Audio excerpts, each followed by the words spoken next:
In 18 whatever, the rotary press was invented. Penny papers explode, and 10,000 newsboys hit the streets of New York. These sharp-talking street kids lived in the underbelly of the city. Homeless kids and orphans were just a fact of life in the Big Apple. They surround you on the sidewalk to hawk papers, ragged and dirty, no coats, no shoes, no hats. They had nicknames: Mush Myers, who romanced ladies in the park; War Horse, the oldest newsie; Slobbery Jack, the messy eater; Hoppy, who was lame; Army with one arm; Barney Peanuts; Racetrack Higgins; King of Chinatown; Jimmy the Goat; One Lug Joe; Pug-Nosed Pete; Bag of Bones; King of Bums; Sunny Jim; Canal Boat Joe; The Snitch; and Scaboosh. There were 2 editions of papers a day, so the newsies were up at 3 a.m. to work a 12-hour day. The second edition came out at noon. They worked the same corner each day. A busy spot meant you were one of the best. Many, girls especially, saved for their own newsstands. Sadly, they lived on the street, sleeping in stairways and wooden barrels, doused by water and told to scram. One winter, a burnt-out safe was a bedroom for 2. "Oh, mister," they said, "steam gratin' is as good as a feather bed." But they also slept at charity houses, like the Home for Newsboys. For 5 cents, they got a bed. For 10, one with curtains. 3 cents bought supper and a shower. That's 18 cents. A lucky newsie made 23 cents a day. At 6 p.m., they all rushed into the basement door, stating their name, age, and if they could read or write.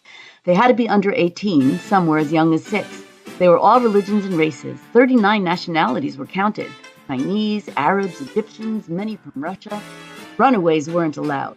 Signs on the wall read, "Underwear washed Thursday, free of charge. The eyes of the Lord are everywhere," and "Boys who swear or tobacco not welcome." The gin bell rang at 7 p.m. Roast beef Sunday, beef Tuesday, corned beef Wednesday, pork and beans, favorites best. Pea bread and butter were at each meal with unlimited helpings. There were books, dominoes, a gym with dumbbells, boxing gloves, a punching bag, a trapeze, and a resident dog who once bit a boy's leg, but luckily it was wooden. They were fined for coming in late. After 9 p.m., 7 cents. After 10, a stiff 11 cents. And after midnight, no one got in. Each morning, they'd open the windows, shake out the sheets, and help serve breakfast. A few stayed for chores. There were weekly music lessons, boxing classes. On Sundays, the papers had just 1 edition, so the boys got 1/2 a day off each week. To keep them off the streets, the house had Sunday night sing-alongs, often led by visitors, including Teddy Roosevelt. Thanksgiving and Christmases, 1,000 boys showed up for holiday dinners. Police came to keep order. The boys darned and mended their own clothes. The houses put out ads for secondhand winter coats, and sometimes brand new ones were donated at Christmas. Newsies loved pinching pennies and craps. Bad news, as pros ripped them off with loaded dice, and street craps could meet a night in jail. To fight gambling, a savings bank was set up, a table with hundreds of coin holes. Once every 2 months, they could lock their dough up and 2 months later cash out with 5% interest. Newsies loved theater. Passes were given out for shows ending at 11 p.m., just in time for the midnight curfew. Some boys put on their own show each year. What a kick they'd get to see their own Broadway play.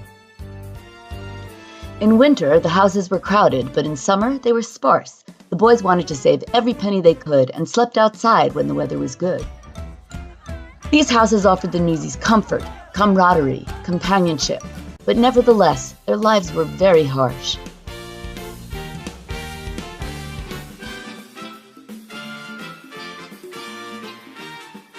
Some newsies saw themselves as victims of the big, heartless city, but others saw themselves as the kings of New York, proudly carrying the banner.